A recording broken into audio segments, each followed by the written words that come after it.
Дорогие земляки, уважаемые избиратели, я один из участников предварительного голосования партии «Единая Россия», который пройдет 22 мая в Москве. Выдвигался по Москве по одномандатному, по спискам. С Исаевым Габибом мы шли вместе по сегодняшний день,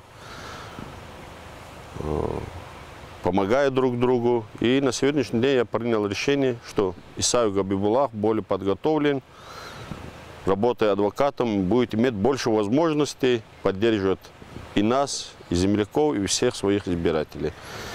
И учитывая все эти моменты, я снимаю свою кандидатуру участника предварительного голосования в пользу Исаева Габибуллаха Минетуллаховича. И желаю ему удачи, буду помогать во всем.